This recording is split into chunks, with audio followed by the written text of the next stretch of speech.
ಓಂ ನಮೋ ಭಗವತೆ ವಾಸುದೇವಾಯ. ಓಂ ನಮೋ ಭಗವತೆ ವಾಸುದೇವಾಯ. ನಮೋ ವಿಷ್ಣುಪಾದಾಯ ಕೃಷ್ಣಪ್ರೇಷ್ಠಾಯ ಭೂತಲೆ ಶ್ರೀಮತೆ ಭಕ್ತಿ ವೇದಾಂತ ಸ್ವಾಮಿನಿತಿ ನಾಮಿನೆ. ನಮಸ್ತೆ ಸಾರಸ್ವತೆ ದೇವೆ ಗೌರವಾಣಿ ಪ್ರಚಾರಿಣಿ ನಿರ್ವಿಶೇಷ ಶೂನ್ಯವಾದಿ ಪಾಶ್ಚಾತ್ಯ ದೇಶಧಾರಿಣೆ. ಜಯ ಶ್ರೀಕೃಷ್ಣ ಚೈತನ್ಯ ಪ್ರಭು ನಿತ್ಯಾನಂದ ಶ್ರೀ ಅದ್ವೈತ ಗದಾಧರ ಶ್ರೀವಾಸಾದಿ ಗೌರಭಕ್ತವೃಂದ. ಹರೇ ಕೃಷ್ಣ ಕೃಷ್ಣ ಕೃಷ್ಣ ಹರೇ ಹರೇ, ಹರೇ ರಾಮ ರಾಮ ರಾಮ ಹರೇ ಹರೇ. ಇವತ್ತಿನ ಶ್ಲೋಕ 21ನೇ ಶ್ಲೋಕ 2ನೇ ಅಧ್ಯಾಯದಲ್ಲಿ. ವೇದ ವಿನಾಶಿನಂ ನಿತ್ಯಂ ಯ ಏನಂ ಅಜಂ ಅವ್ಯಯಂ ಕಥಂ ಸ ಪುರುಷಃ ಪಾರ್ಥ ಕಂ ಘಾತಯತಿ ಹಂತಿಕಂ. ಇದನ್ನ ಯಾವ ಥರ ಹೇಳ್ತಾರಂತ ತಿಳ್ಕೊಳ್ಳೋಣ. ವೇದ ವಿನಾಶಿನಂ ನಿತ್ಯಂ ಯಯೇನಂ ಅಜಮವ್ಯಯಂ ಕಥಂ ಸ ಪುರುಷಃ ಪಾರ್ಥ ಕಂ ಘಾತಯತಿ ಹಂತಿಕಂ. ಇದು ಪದ ಅನುವಾದ ನೋಡೋಣ. ವೇದ ಅಂದರೆ ತಿಳಿಯುತ್ತಾನೋ, ಅವಿನಾಶಿನಂ ನಾಶವಿಲ್ಲದ, ನಿತ್ಯಂ ಯಾವಾಗಲೂ ಅಸ್ತಿತ್ವದಲ್ಲಿರುವ, ಯಹ ಯಾರು, ಏನಂ ಇದನ್ನು ಆತ್ಮವನ್ನು, ಅಜಂ ಜನನರಹಿತವಾದ, ಅವ್ಯಯಂ ವಿಕಾರರಹಿತವಾದ, ಕಥಂ ಹೇಗೆ, ಸಹ ಆ ಪುರುಷಃ ಪುರುಷನು, ಪಾರ್ಥ ಅರ್ಜುನನೇ, ಕಂ ಯಾರನ್ನು, ಘಾತಯತಿ ಕೊಲ್ಲಿಸುತ್ತಾನೆ, ಅಂತಿ ಕೊಲ್ಲುತ್ತಾನೆ, ಕಂ ಯಾರನ್ನು. ಇದರ ಪೂರ್ವ ಅನುವಾದವನ್ನು ನೋಡೋಣ. ಜೈ ಶ್ರೀಲ ಪ್ರಭುಪಾದ್. ಹೇ ಪಾರ್ಥ, ಆತ್ಮವು ಅವಿನಾಶಿ, ನಿತ್ಯ, ಅದಕ್ಕೆ ಹುಟ್ಟಿಲ್ಲ, ಕ್ಷಯವಿಲ್ಲ ಎಂದು ತಿಳಿದವನು ಹೇಗೆ ಯಾರನ್ನಾದರೂ ಕೊಲ್ಲುವನು ಅಥವಾ ಕೊಲ್ಲಿಸುವನು? ಇಲ್ಲಿ ನೋಡಿ, ಕೃಷ್ಣ ಏನಂತ ಹೇಳ್ತಾ ಇದ್ದಾನೆ. ಪಾರ್ಥ ಅಂದರೆ ಇಲ್ಲಿ ಕುಂತಿಗೆ ಮಗ ಅರ್ಜುನನಿಗೆ ಹೇಳ್ತಾ ಇದ್ದಾನೆ, ಹೇ ಪಾರ್ಥ, ಆತ್ಮವು ಅವಿನಾಶಿ. ಆತ್ಮ ಅನ್ನೋದು ಅವಿನಾಶಿ, ನಾಶವಿಲ್ಲದು. ಆತ್ಮಕ್ಕೆ ಇವತ್ತು ನಾಶ ಆಗಲ್ಲ, ನಾಳೆ ನಾಶ ಆಗಲ್ಲ, ಯಾವುದೇ ಕಾರಣಕ್ಕೂ ಅದು ನಾಶ ಆಗೋದೇ ಇಲ್ಲ. ಆತ್ಮ ಒಂದು ಅದು ಯಾವಾಗಲೂ ನಿತ್ಯವಾಗಿರುವಂಥದ್ದು, ಅದು ಯಾವಾಗಲೂ ನಿತ್ಯವಾಗಿ ಬದುಕಿರುವಂಥದ್ದು. ಅದಕ್ಕೆ ಹುಟ್ಟಿಲ್ಲ, ಕ್ಷಯವಿಲ್ಲ, ಅದಕ್ಕೆ ಡೇಟ್ ಆಫ್ ಬರ್ತ್ ಇಲ್ಲ, ಮತ್ತು ಕ್ಷಯ ಓಲ್ಡ್ ಆಗೋದಿಲ್ಲ. ಅದು ದಿನ ದಿನಕ್ಕೆ ಕಮ್ಮಿ ಆಗುವಂಥ, ಕ್ಷಯಿಸುವಂಥ ಅದಕ್ಕೆ ಒಂದು ಯಾವುದೇ ಒಂದು ಪದ್ಧತಿ ಇಲ್ಲ ಎಂದು ತಿಳಿದವನು ಹೇಗೆ ಯಾರನ್ನಾದರೂ ಕೊಲ್ಲುವನು ಅಥವಾ ಕೊಲ್ಲಿಸುವನು? ಹೀಗೆ ಇದ್ದಂತ ತಿಳಿದಂತಹ ವ್ಯಕ್ತಿ ಅವನು ಯಾರನ್ನ ಕೊಲ್ಬಿಡ್ತೀನಿ ನಾನು ಅಥವಾ ಕೊಲ್ಲಿಸ್ಬಿಡ್ತೀನಿ ಅಂತ ಹೇಗೆ ತಿಳ್ಕೊಳ್ಳೋಕ್ಕೆ ಸಾಧ್ಯ? ಕಂ ಘಾತಯತಿ ಹಂತಿಕಂ. ಸೊ ಅದಕ್ಕೆ ಯಾವ ರೀತಿ ಅವನು ತಿಳ್ಕೊಳ್ಳೋಕ್ಕೆ ಸಾಧ್ಯ? ಅದು ತಪ್ಪಾದಂಗೆ ಆಗುತ್ತಲ್ವ ಅಂತ ಕೃಷ್ಣ ಇಲ್ಲಿ ಪ್ರಶ್ನೆಯನ್ನು ಕೇಳ್ತಾ ಇದ್ದಾನೆ. ಸೊ ಅದಕ್ಕೆ ಇಲ್ಲಿ ಭಾವಾರ್ಥದಲ್ಲಿ ಏನಂತ ನಾವು ಅರ್ಥ ಮಾಡ್ಕೊಳ್ಳೋಣ. ಪ್ರತಿಯೊಂದು ವಸ್ತುವಿಗೂ ಅದರದೇ ಪ್ರಯೋಜನವಿದೆ. ನಮ್ಮಲ್ಲಿರುವಂಥ ವಸ್ತುಗಳು ನಾವು ಅಂದ್ಕೊಂಡಿದ್ದೀವಿ ಇದು ಯಾವುದೋ ವಸ್ತು ಸಿಕ್ಬಿಟ್ಟಿದೆ, ಯಾವುದೋ ಗೊತ್ತಿಲ್ಲದೆ ಬಂದ್ಬಿಟ್ಟಿದೆ. ಇಲ್ಲ, ಭಗವಂತನ ಒಂದು ಅದೇನಾಗಿದೆ, ರಚನೆ ಮೂಲಕವಾಗಿ ಪ್ರಕೃತಿಯ ನಿಯಮ ಪ್ರಕಾರವಾಗಿ ಅದು ಒದಗಿಸಿ ಬಂದಿದೆ ನಮ್ಮ ಕಡೆ. ಈಗ ಅದರಿಂದ ನಮಗೆ ಭಗವಂತನಿಗೋಸ್ಕರ ಉಪಯೋಗಿಸ್ಕೊಂಡ್ರೆ ಮಾತ್ರ ಅದು ಅದರ ಪ್ರಯೋಜನ ಉಂಟು. ಹಾಗೆ ಇಲ್ಲಿ ಪರಿಪೂರ್ಣ ವಿದ್ಯೆಯ ನೆಲೆ ಇರುವವನಿಗೆ ಒಂದು ವಸ್ತುವನ್ನು ಸರಿಯಾದ ಪ್ರಯೋಜನವನ್ನು ಪಡೆದುಕೊಳ್ಳಲು ಹೇಗೆ ಮತ್ತು ಎಲ್ಲಿ ಅದನ್ನು ಉಪಯೋಗಿಸಬೇಕು ಎನ್ನುವುದು ತಿಳಿಸುತ್ತದೆ. ಯಾರು ವಿದ್ಯೆಯಲ್ಲಿ ಕಲ್ಕೊಂಡಿರ್ತಾನೆ, ಬುದ್ಧಿ ಗೊತ್ತಿರುತ್ತೆ ಅವನಿಗೆ ಯಾವ ರೀತಿಯಾಗಿ ಈ ವಸ್ತುವನ್ನು ಉಪಯೋಗಿಸಬೇಕು ಅನ್ನೋದನ್ನು ಅವನು ಕಲ್ತ್ಕೊಂಡ್ಬಿಟ್ಟಿರ್ತಾನೆ. ಇದೇ ರೀತಿಯಾಗಿ ಹಿಂಸೆಗೂ ಅದರ ಪ್ರಯೋಜನವಿದೆ.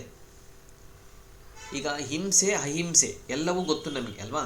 ನಾವು ಹಿಂಸೆ ಮಾಡಬಾರ್ದು ಅಂತ ನಾವು ಎಷ್ಟೊಂದೆಲ್ಲ ಯೋಚನೆ ಮಾಡಿದ್ವಿ. ಬಟ್ ಹಿಂಸೆ ಯಾತಕ್ಕೋಸ್ಕರ ಇದೆ? ಅದು ವಸ್ತು ಆ ಒಂದು ಶಬ್ದ ಯಾತಕ್ಕೋಸ್ಕರ ಉಪಯೋಗಿಸ್ಬೇಕಾಗಿದೆ, ಅಥವಾ ಅವನ ಹಿಂಸೆ ಅನ್ನೋದು ಯಾತಕ್ಕೆ ಈ ಜೀವನದಲ್ಲಿ ಇದೆ, ಅದನ್ನು ಹೇಗೆ ನಾವು ಉಪಯೋಗಿಸ್ಕೋಬೇಕು ಅನ್ನೋದು ಸಹ ಇಲ್ಲಿ ಭಗವದ್ಗೀತೆಯಲ್ಲಿ ಏನು ಹೇಳ್ತಾರೆ ನೋಡಿ. ಇದೇ ರೀತಿ ಹಿಂಸೆಗೂ ಅದರ ಪ್ರಯೋಜನವಿದೆ. ಹೆಂಗೆ ಹಿಂಸೆಯಿಂದ ಪ್ರಯೋಜನ ಉಂಟು? ಹಿಂಸೆಯನ್ನು ಹೇಗೆ ಬಳಸಬೇಕು ಎನ್ನುವುದು ತಿಳುವಳಿಕೆಯುಳ್ಳ ಮನುಷ್ಯನನ್ನು ಅವಲಂಬಿಸಿದೆ. ಅದು ನಮ್ಮಲ್ಲೇ ಒಂದು ತಿಳುವಳಿಕೆ ಇದ್ದರೆ ಯಾವ ರೀತಿಯಾಗಿ ನಾವು ಹಿಂಸೆಯನ್ನು ಉಪಯೋಗಿಸಬೇಕು ಅನ್ನೋದನ್ನು ನಾವು ಅರ್ಥ ಮಾಡಿಕೊಳ್ಳೋಕ್ಕೆ ಸಾಧ್ಯ ಆಗುತ್ತೆ. ಕೊಲೆ ಮಾಡಿದವನೆಂದು ಶಿಕ್ಷೆಗೆ ಗುರಿಯಾಗಬೇಕಾದವನಿಗೆ ನ್ಯಾಯಾಧೀಶನು ಮರಣದಂಡೆಯನ್ನು ವಿಧಿಸುತ್ತಾನೆ. ಯಾರು ಕೊಲೆ ಮಾಡಿತ್ತಂದರೆ ಅಥವಾ ತಪ್ಪು ಮಾಡಿತ್ತಂದರೆ ಯಾರು ನ್ಯಾಯಾಧೀಶರು ಏನು ಮಾಡ್ತಾರೆ? ಅವನಿಗೆ ಮರಣದಂಡೆಯನ್ನು ವಿಧಿಸುತ್ತಾನೆ ತಿಳ್ಕೊಳ್ಳೋಣ. ಆದರೆ ನ್ಯಾಯಾಧೀಶನನ್ನು ಆಕ್ಷೇಪಿಸುವಂತಿಲ್ಲ. ಏಕೆಂದರೆ ಅವನು ನ್ಯಾಯ ಸಂಹಿತೆಗೆ ಅನುಗುಣವಾಗಿ ಮತ್ತೊಬ್ಬನ ಮೇಲೆ ಹಿಂಸೆಯನ್ನು ಪ್ರಯೋಗಿಸುತ್ತಾನೆ. ಕೊಲೆ ಮಾಡಿದವನು ತಾನು ಮಾಡಿದ ಹೇಯ ಪಾಪಕ್ಕಾಗಿ ಮುಂದಿನ ಜನ್ಮದಲ್ಲಿ ಕಷ್ಟಪಡದಂತೆ ಅವನಿಗೆ ಮರಣದಂಡನೆಯನ್ನು ಕೊಡಬೇಕೆಂದು ಮನುಸಂಹಿತೆಯಲ್ಲಿ ಸಮರ್ಥಿಸಿದೆ. ಇದು ಮನುಸಂಹಿತೆ ಆಗಲಿ ಅಥವಾ ನಮ್ಮ ಸಂವಿಧಾನದಲ್ಲಿ ಆಗಲಿ ಇದರ ಉದ್ದೇಶ ಏನು ಅಂತಂದರೆ, ಅವನಿಗೆ ಆ ಕೊಲೆ ಮಾಡಿದವನಿಗೆ ಒಂದು ಅನ್ಯಾಯ ಮಾಡಬೇಕು ಅಂತಲ್ಲ, ನ್ಯಾಯವನ್ನು ಕೊಡಬೇಕಾಗಿದೆ.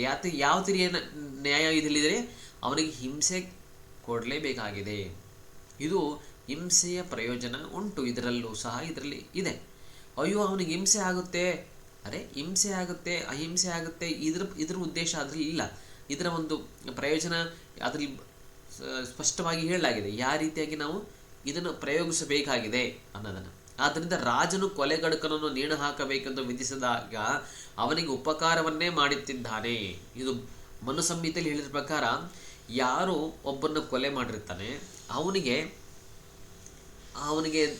ದಂಡನೆ ಏನಂದರೆ ಅವನಿಗೂ ಸಹ ನೇಣು ಹಾಕಿ ಸಾಯಿಸಬೇಕನ್ನೋದು ಒಂದು ರಾಜನಿಂದ ಒಂದು ನಿರ್ವಹಿಸಿದ್ದ ಒಂದು ಆದೇಶ. ಆದರೆ ಅದು ಯಾತಕ್ಕೆ ಬಂದಿದೆ, ಮನುಸಂಹಿತೆಯಲ್ಲಿ ಹೇಳುವಂಥ ಒಂದು ಶಾಸ್ತ್ರ ಪ್ರಯುಕ್ತವಾಗಿ ಬಂದಿದ್ದದು. ಆ ಒಂದು ಶಾಸ್ತ್ರ ಪ್ರಯುಕ್ತವಾಗಿ ಅವನಿಗೆ ಮರಣದಂಡನೆ ಕೊಡಬೇಕಾಗಿದ್ದು ಅದು ಹಿಂಸೆ ಅಂತ ನಮಗೆ ಕಾಣಬಹುದು ಅಥವಾ ರಾಜನಿಗೂ ಕಾಣಬಹುದು. ಆದರೆ ಇದರ ಉದ್ದೇಶ ಏನಾಗಿದೆ, ಅವನು ಮಾಡಿದ ಪಾಪಕ್ಕೆ ಮುಂದಿನ ಜನ್ಮದಲ್ಲಿ ಮತ್ತೆ ಕಷ್ಟಪಡಬಾರದು ಅನ್ನೋ ಉದ್ದೇಶ ಆ ಮನುಸಂಹಿತೆಯಲ್ಲಿ ಶಾಸ್ತ್ರೋಪಯುಕ್ತವಾಗಿ ಹೇಳಲಾಗಿದೆ. ಅದನ್ನು ನಾವು ಅರ್ಥ ಮಾಡಿಕೊಂಡ್ರೆ ನಮಗೇನಾಗುತ್ತೆ, ಹೌದು ಅವನು ಮಾಡ್ತಿದ್ದು ಹಿಂಸೆ ಮಾಡಿದ್ರು ಸಹ ಅದು ಭಗವಂತನಿಗೋಸ್ಕರ, ಅದು ಶಾಸ್ತ್ರ ಹೇಳುವಂಥ ಒಂದು ಉದ್ದೇಶಕ್ಕೋಸ್ಕರ ನಾನು ಮಾಡ್ತಾ ಇದ್ದೀನಿ ಅಂತ ಅವನಿಗೆ ಅದು ನಿಟ್ಟಲ್ಲಿ ಆ ಒಂದು ಪರಿಪೂರ್ಣ ವಿದ್ಯೆ ಇರೋನಿಗೆ ಇದು ಅರಿವಾಗುತ್ತೆ. ಅದು ಹಿಂಸೆಯನ್ನು ಉಪಯೋಗಿಸಿಕೊಂಡು ನಾನು ಅವನಿಗೆ ಉಪಯೋಗ ಮಾಡ್ತಿದ್ದೇನೆ ಅಂತ ಅರ್ಥ ಮಾಡ್ಕೊಳ್ಳೋಕೆ ಸಾಧ್ಯ. ಹಾಗೆ ಕೃಷ್ಣನು ಯುದ್ಧ ಮಾಡು ಎಂದು ಆಜ್ಞಾಪಿಸಿದಾಗ ಈ ಹಿಂಸೆಯು ಪರಮ ನ್ಯಾಯಕ್ಕೋಸ್ಕರ ಎಂದು ಭಾವಿಸಬೇಕು. ಸೊ ಕೃಷ್ಣ ಹೇಳ್ತಿರೋದು ಆ ಒಂದು ಹಿಂಸೆ ಯಾತಕ್ಕೋಸ್ಕರ ಅಂತಂದರೆ ಅದು ನ್ಯಾಯ ಇದೆ ಅದರಲ್ಲಿ ಅನ್ನೋದನ್ನು ತಿಳ್ಕೊಂಡಿರಬೇಕು. ಕೃಷ್ಣನಿಗಾಗಿ ಯುದ್ಧ ಮಾಡುವಾಗ ಆಗೋ ಹಿಂಸೆಯು ನಿಜವಾಗಿ ಹಿಂಸೆಯೇ ಅಲ್ಲ. ಏಕೆಂದರೆ ಒಬ್ಬ ಮನುಷ್ಯನನ್ನು ಅಥವಾ ಅವನ ಆತ್ಮನನ್ನು ಕೊಲ್ಲುವುದು ಸಾಧ್ಯವೇ ಇಲ್ಲ. ಇಲ್ಲಿ ಕೃಷ್ಣ ಮೊದಲೇ ಅವನು ಈ ವಿಷಯನ ಹೇಳ್ತಾ ಇದ್ದಾನೆ, ನಮ್ಮ ದೇಹವನ್ನು ಕೊಲ್ಲಲಿಕ್ಕೆ ಆಗೋದಿಲ್ಲ, ನಮ್ಮ ದೇಹವನ್ನು ಕೊಲ್ಲಬಹುದಷ್ಟೇ, ಆ ಆತ್ಮನ ಕೊಲ್ಲಲಿಕ್ಕೆ ಸಾಧ್ಯ ಇಲ್ಲ. ಆದ್ದರಿಂದ ನ್ಯಾಯದ ನಿರ್ವಹಣೆಗಾಗಿ ಹೊರತೋರಿಕೆಯ ಹಿಂಸೆಗೆ ಅವಕಾಶ ಉಂಟು. ಇಲ್ಲಿ ಹಿಂಸೆ ಅನ್ನೋದು ನಮ್ಗೆ ಕಾಣಿಸ್ತಾ ಇರ್ಬೋದು, ಹೊರ ತೋರಿಕೆಯಲ್ಲಿ ನಮಗೆ ಆ ಥರ ಕಾಣಿಸ್ತಾ ಇರ್ಬೋದು, ಆದರೆ ಅದು ನ್ಯಾಯದ ನಿರ್ವಹಣೆಗೆ ಒಳಪಟ್ಟಿರುತ್ತೆ ಅಂತ ನಾವು ತಿಳ್ಕೋಬೇಕು. ಅರ್ಜುನನು ಇದನ್ನು ಅರ್ಥ ಮಾಡಿಕೊಂಡು ಕೃಷ್ಣನ ಆದೇಶವನ್ನು ಪಾಲಿಸಬೇಕಾಗಿತ್ತು. ಯಾಕೆ, ಅವನಿಗೆ ನ್ಯಾಯದ ನಿರ್ವಹಣೆ ಮಾಡಬೇಕಾಗಿದೆ ಅಥವಾ ಭಕ್ತಿಯ ನಿರ್ವಹಣೆ ಮಾಡಬೇಕಾಗಿದೆ, ಭಗವಂತನ ಒಂದು ಆಜ್ಞೆಯನ್ನು ಸ್ವೀಕರಿಸಬೇಕಾಗಿದೆ. ಚಿಕಿತ್ಸೆಯ ಉದ್ದೇಶ ರೋಗಿಯನ್ನು ಕೊಲ್ಲುವುದಲ್ಲ, ಅವನನ್ನು ಗುಣಪಡಿಸುವುದಕ್ಕಾಗಿ. ಒಬ್ಬರ ವೈದ್ಯ ಒಂದು ಕತ್ತರಿಯನ್ನು ಇಟ್ಕೊಂಡು ಆ ರೋಗಿಯ ಒಂದು ಹುಳುಕಾದಂತಹ ಒಂದು ಜಾಗವನ್ನು ಕಟ್ ಮಾಡ್ತಾನೆ ಅಂದರೆ ಅದು ಹಿಂಸೆ ಅಂತ ಅನ್ನಿಸ್ತಾ ಇರ್ಬೋದು ಬೇರೆಯವರು ನೋಡಿದಾಗ. ಅದಕ್ಕೆ ನಮ್ಗೆ ಆಪರೇಷನ್ ಥಿಯೇಟ್ರಲ್ಲಿ ಯಾರನ್ನೂ ಒಳಗೆ ಬಿಡೋದಿಲ್ಲ. ಯಾತಕ್ಕೆ ಬೇರೆಯವ್ರಿಗೆ ಅನಿಸುತ್ತೆ ಅದು ಹಿಂಸೆ. ಡಾಕ್ಟ್ರು ಈಗ ಕತ್ತಿನ ಇಟ್ಕೊಂಡು ಒಂದು ಹಿಂಸೆ ಕೊಡ್ತಾ ಇದ್ದಾನೆ ರೋಗಿಗೆ ಅಂತ ಅನಿಸುತ್ತೆ. ಅದಕ್ಕೋಸ್ಕರನೇ ಅವರು ಆಪರೇಷನ್ ಥಿಯೇಟರ್ನ ಕ್ಲೋಸ್ ಮಾಡ್ಕೊಂಡಿರ್ತಾರೆ. ಸೊ ಹಾಗೆ ಕೃಷ್ಣನ ಆದೇಶದಂತೆ ಅರ್ಜುನ ಮಾಡುವ ಯುದ್ಧಕ್ಕೆ ಸಂಪೂರ್ಣ ತಿಳುವಳಿಕೆ ಆಧಾರವಿದೆ. ಆದರೆ ಅದು ಜ್ಞಾನವನ್ನು ಪಡ್ಕೊಂಡು ಏನು ಯೋಚನೆ ಮಾಡ್ತಾನೆ, ಅಯ್ಯೋ ಆ ಆಪರೇಷನ್ ಥಿಯೇಟ್ರಲ್ಲಿ ವೈದ್ಯರಿಗೆ ಗೊತ್ತಿದೆ ಅದು ಏನು ಮಾಡಬೇಕಂತ, ಅದಕ್ಕೆ ಅವ್ರು ಮಾಡ್ತಾರೆ ಅಂತ ತಿಳ್ಕೊಂಡು ಅವನು ಹೊರಗಡೆ ವೆಯ್ಟ್ ಮಾಡ್ತಾನೆ. ಆದ್ದರಿಂದ ಪಾಪ ಕರ್ಮದ ಫಲದ ಸಾಧ್ಯತೆಯೇ ಇಲ್ಲ. ಇಲ್ಲಿ ಕೃಷ್ಣನ ಆದೇಶದಂತೆ ಅರ್ಜುನ ಮಾಡುವ ಯುದ್ಧಕ್ಕೆ ಸಂಪೂರ್ಣ ತಿಳುವಳಿಕೆ ಆಧಾರವಿದೆ. ಆದ್ದರಿಂದ ಪಾಪ ಕರ್ಮದ ಫಲದ ಸಾಧ್ಯತೆಯೇ ಇಲ್ಲ. ಇಲ್ಲಿ ಅರ್ಜುನನಿಗೆ ಕೃಷ್ಣನ ಆದೇಶ ಬೇಕಾಗಿದೆ. ಯುದ್ಧಕ್ಕೆ ಸಂಪೂರ್ಣ ತಿಳುವಳಿಕೆ ಆಧಾರವಿದೆ. ಅದಕ್ಕೆ ಅರ್ಜುನಿಗೆ ಎಲ್ಲ ಗೊತ್ತು, ನನಗೆ ಯಾತಕ್ಕೆ ಈಗ ಇದು ಯುದ್ಧ ಮಾಡಬೇಕಾಗಿದೆ, ಇದು ಹಿಂಸೆ ಆದರೂ ಯಾತಕ್ಕೆ ಮಾಡಬೇಕಾಗಿದೆ ಅಂತ ಈಗ ಅವನಿಗೆ ಜ್ಞಾನೋದಯ ಆಗ್ತಾ ಇದೆ. ಆ ಜ್ಞಾನೋದಯ ಆಗೋದೇ ಈ ಒಂದು ಭಗವತಿಯ ಉದ್ದೇಶ ಇದೆ. ನಮಗೆ ಎಷ್ಟೊಂದು ಈ ಜ್ಞಾನಗಳು ಗೊತ್ತಿರೋದಿಲ್ಲ. ನಾವು ಹೊರ ತೋರಿಕೆಯಲ್ಲಿ ನಮಗೆ ಅದು ನೋವು ಹಿಂಸೆ ಅಂತ ಕಾಣ್ತಾ ಇರ್ಬೋದು, ಅದರ ಒಳಗಡೆ ಭಗವಂತನ ಏನು ಉದ್ದೇಶ ಇದೆ ಅಂತ ನಮಗೆ ಅರಿವಿಗೆ ಸ್ವಲ್ಪ ಕಷ್ಟ ಆಗಿದ್ರು ಸಹ ಅದನ್ನ ಅರ್ಥ ಮಾಡ್ಕೋಬೇಕಾಗಿದೆ. ಆದ್ದರಿಂದ ಪಾಪ ಕರ್ಮದ ಫಲದ ಸಾಧ್ಯತೆಯೇ ಇಲ್ಲ. ಅವನು ಪಾಪ ಮಾಡ್ತಾನೆ ಅಂತ ಹೇಳಕ್ಕೆ ಸಾಧ್ಯನಿಲ್ಲ. ನೋಡಿ ಎಷ್ಟು ವಿಚಿತ್ರವಾಗಿದೆ. ಅರ್ಜುನ ಹೇಳ್ತಾನೆ, ನಾನು ಯುದ್ಧ ಮಾಡಿದಾಗ ನಾನು ಪಾಪ ಮಾಡ್ತೀನಿ ಅಂತ ಮೊದಲನೇ ಅಧ್ಯಾಯದಲ್ಲಿ ಹೇಳ್ತಾ ಇದ್ದಾನೆ. ನಾನು ತಂದೆ ತಾಯಿಗಳ ಸಮಾನದಂತರನ್ನು ಕೊಲ್ತಾ ಇದ್ದೀನಿ, ಮತ್ತು ತಾತಗಳ ಸಮಾನದಂತಹ ಭೀಷ್ಮನ ಕೊಲ್ತಾ ಇದ್ದೀನಿ, ಇದು ಪಾಪ ಆಗೋದಿಲ್ವೇ ಅಂತ ಅರ್ಜುನ ಯೋಚನೆ ಮಾಡ್ತಾ ಇದ್ದಾನೆ. ಅದ್ರ ವಿರುದ್ಧವಾಗಿ ಕೃಷ್ಣ ಹೇಳ್ತಾನೆ ಅದು ಪಾಪ ಆಗೋದಿಲ್ಲ. ಯಾತಕ್ಕೆ?